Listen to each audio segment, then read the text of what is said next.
제1독서. 악인이라도 죄악을 버리고 돌아서면 자기 목숨을 살릴 것이다. 에제키엘 예언서 18장 25절에서 28절의 말씀입니다.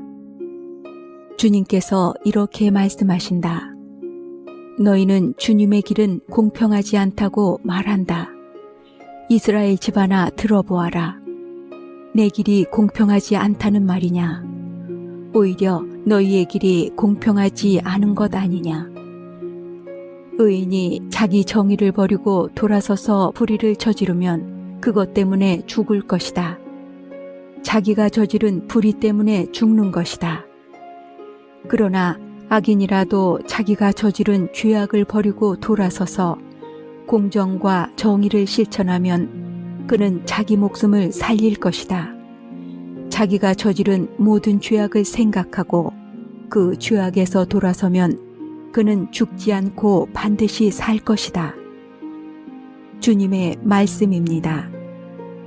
하느님 감사합니다. 제2독서. 그리스도 예수님께서 지니셨던 마음을 여러분 안에 간직하십시오. 사도 바오로의 필립피서 2장 1절에서 11절의 말씀입니다. 형제 여러분, 여러분이 그리스도 안에서 격려를 받고 사랑에 찬 위로를 받으며 성령 안에서 친교를 나누고 애정과 동정을 나눈다면 뜻을 같이 하고 같은 사랑을 지니고 같은 마음, 같은 생각을 이루어 나의 기쁨을 완전하게 해 주십시오. 무슨 일이든 이기심이나 허영심으로 하지 마십시오. 오히려 겸손한 마음으로 서로 남을 자기보다 낮게 여기십시오. 저마다 자기 것만 돌보지 말고 남의 것도 돌보아 주십시오.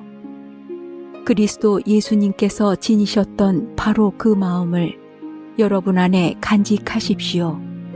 그분께서는 하느님의 모습을 지니셨지만 하느님과 같음을 당연한 것으로 여기지 않으시고 오히려 당신 자신을 비우시어 종의 모습을 취하시고 사람들과 같이 되셨습니다. 이렇게 여느 사람처럼 나타나 당신 자신을 낮추시어 죽음에 이르기까지, 십자가 죽음에 이르기까지 순종하셨습니다. 그러므로 하느님께서도 그분을 드높이 올리시고 모든 이름 위에 뛰어난 이름을 그분께 주셨습니다.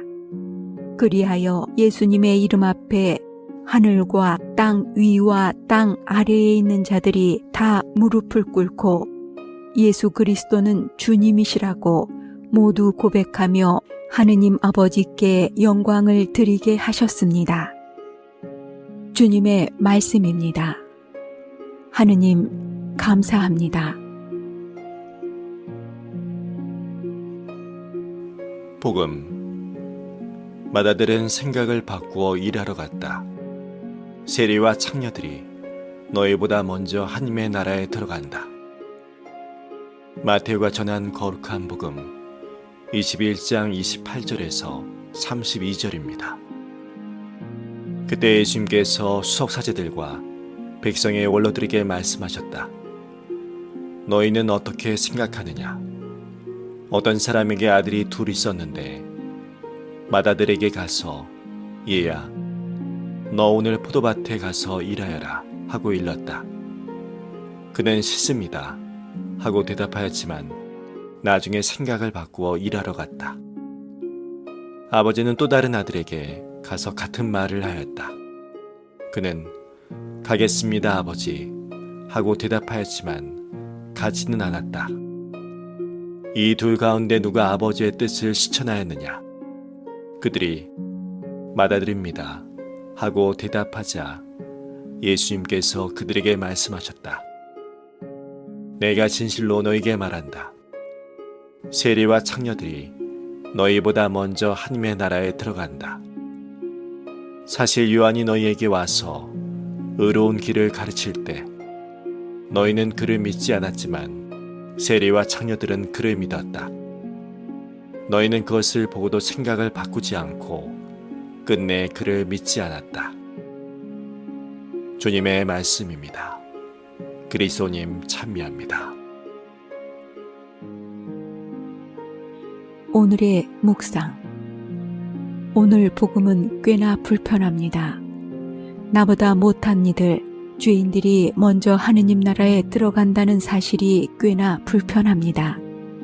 우리 스스로가 잘한다고 생각해서 한 모든 일이 부정당하는 것 같아 불편하고, 분명히 잘못된 것인데 용인되는 듯하여 불편하고, 그래서 복음의 예수님이 얄밉기까지 합니다. 불편한 마음은 속일 수 없는 사실이니 그냥 두기로 합시다. 그런데 왜 불편한가를 되묻는 것은 어떨까요? 무슨 기준으로, 어떤 상식으로 우리의 불편함을 파헤쳐 볼 수 있을까요? 대개 불편함은 이것도 저것도 아닌 어중간한 태도에서 비롯한다고 봅니다. 둘째 아들을 찬찬히 묵상해 봅니다. 그는 포도밭 일을 하기 싫었을 것입니다. 그럼에도 아들 되니가 아버지의 정을 거절하기도 힘들었겠지요. 일은 하기 싫으나 아들로서의 본분은 다하고자 둘째 아들은 포도밭에 가겠노라 대답하였을 것입니다. 둘째 아들을 탓할 이유는 없습니다. 많은 경우 우리네 삶의 모습이니까요. 하기 싫은 일이 더 많고 그 일을 해야만 살아갈 수 있는 것이기도 하고, 웬만하면 쉽고 하고 싶은 일만 하기를 원하는 것이 우리니까요. 그래서 우리는 서로의 관계 안에서 어정쩡한 중간적 자세를 취하는 경우가 많습니다. 예도 아니고 아니요도 아닌 서로 얼굴 붉히지 않는 선에서 적당한 말과 행동을 취할 수 있는 자세, 이런 자세가 오늘 복음의 예수님보다 더 얄밉지 않으신가요? 맏아들은 솔직하게 싫습니다 라고 말하였지만 스스로 생각을 바꾸어 일을 하였습니다. 세리와 창녀들도 솔직하였습니다. 시대의 죄인으로서 솔직한 것 말고는 다른 방도가 없는 이들이었지요. 믿음도 그렇습니다. 긴가민가 뭉구적거리는 자세가 아니라 지금 이 자리에서 솔직히 답하는 것이 믿음입니다. 그런데 저는 믿음이 약합니다. 너무 약하여 포도밭까지 걸어가기가 너무 힘듭니다. 그래서 저는 빌고 빌 뿐입니다. 저를 위하여 기도해 주십사. 저를 위하여 빌어 주십사. 신앙 공동체에 함께 하시는 여러분에게 부탁드릴 뿐입니다. 세리와 죄인 취급받기를 간절히 빌고 또 빌 뿐입니다. 이 못난 사람도 하느님 나라에 가고픈 마음이 있으니까요.